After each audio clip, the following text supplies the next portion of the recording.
Halo, assalamualaikum. Baik, saya Gina Sonia ingin menyampaikan pemaparan saya itu dampak media sosial terhadap perkembangan psikologis peserta didik. Baik, dalam era pertumbuhan yang cepat dalam teknologi informasi dan komunikasi, beragam situasi dan aplikasi yang beroperasi melalui teknologi internet. Contohnya yang kita bisa lihat aplikasi sekarang itu seperti YouTube, Instagram, TikTok, dan Facebook. Media sosial tidak hanya populer di kalangan orang orang dewasa, tetapi juga semakin sering diakses oleh anak-anak, termasuk mereka yang masih di usia dini. Yang sepertinya itu pemerintah meski harus memperhatikan teknologi sekarang, karena yang kita ketahui itu anak-anak itu mereka menonton hal-hal yang negatif ya, yang kita ketahui di kalangan internet sekarang. Media sosial dapat berdampak negatif pada perkembangan psikologis peserta didik. Ini itu dampak negatif anak-anak ketika bermain media sosial, seperti itu kecemasan, depresi, gangguan konsentrasi, dan gangguan tidur. Paparan berlebihan terhadap layar dan konten yang tidak sesuai dapat mengganggu perkembangan kognitif dan emosional anak. Anak-anak dapat mengalami gangguan tidur, penurunan kemampuan konsentrasi, dan bahkan masalah kesehatan mental seperti kecemasan dan stres. Karena mereka itu sering sekali yang namanya scroll media. Apalagi zaman sekarang itu banyaknya akses internet, pasti mereka mengikuti zaman, tapi mereka itu anak-anak itu berlebihan cara memakai internet. Oke, selanjutnya itu saya ingin melanjutkan tadi terkait pemateri penyampaian saya itu di mana itu dampak negatifnya.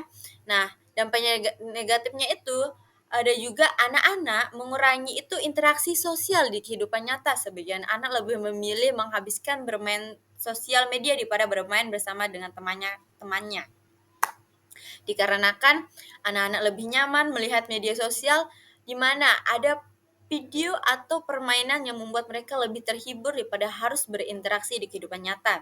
Contohnya banyak yang kita lihat di sekitaran kita.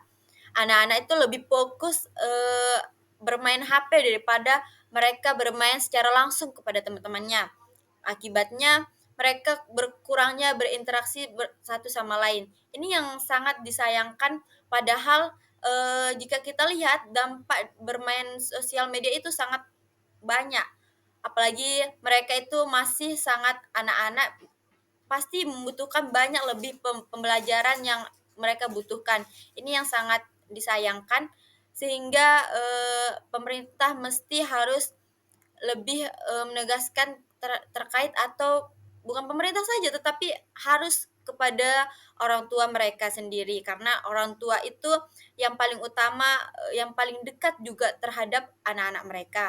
Mereka mesti harus membatasi kepada anak-anak mereka terkait dengan permainan media sosial yang mereka lakukan. Sekian. Baik, selanjutnya itu adalah pengaruh media sosial terhadap dunia pendidikan yang positif. Yang kita ketahui tadi ada kita membicarakan negatifnya, selanjutnya itu positifnya. Yang dimana yaitu satu, mendapatkan dan meningkatkan pengetahuan. Yang dimana kita ketahui sekarang itu dampak utama media sosial adalah konteks pendidikan, memberikan fasilitas bagi siswa untuk mendapatkan dan memperluas pengetahuan mereka. Yang kita ketahui, kita cuma ingin tahu uh, satu pembelajaran, maka semuanya mereka bisa menjelaskan. Itu yang sangat bagusnya teknologi sekarang. Lalu yang kedua itu pengenalan dan pembelajaran teknologi. Yang dimana dampak lain dari media sosial dalam pendidikan adalah memfasilitasi siswa untuk mengenal dan memahami teknologi.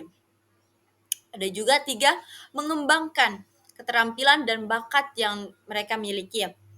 Media sosial sangat berperan besar dalam mengembangkan keterampilan mereka. Contohnya kita memiliki bakat bernyanyi.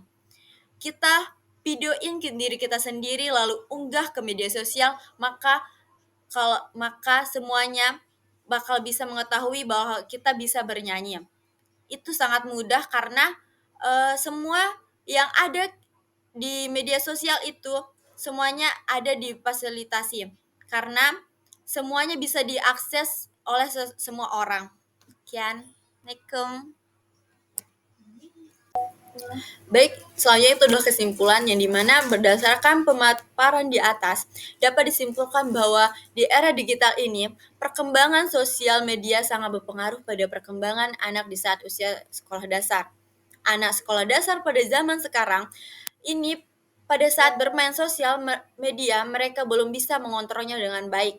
Baik dari sini peran sebagai orang tua dan pendidik sangat penting karena dengan itu mereka dapat mengawasi anak pada saat di rumah. Tidak hanya orang tua saja yang dapat mengawasi anak, namun pendidik pada saat di sekolah juga harus mengawasi peserta didik dari proses pembelajaran, gerak-geri anak di dalam kelas, bicaranya terhadap sesama ataupun dengan yang lebih tua akan dipantau oleh pendidik dan di sana akan terlihat semua yang anak akan lakukan. Sekian dari saya. Bye bye.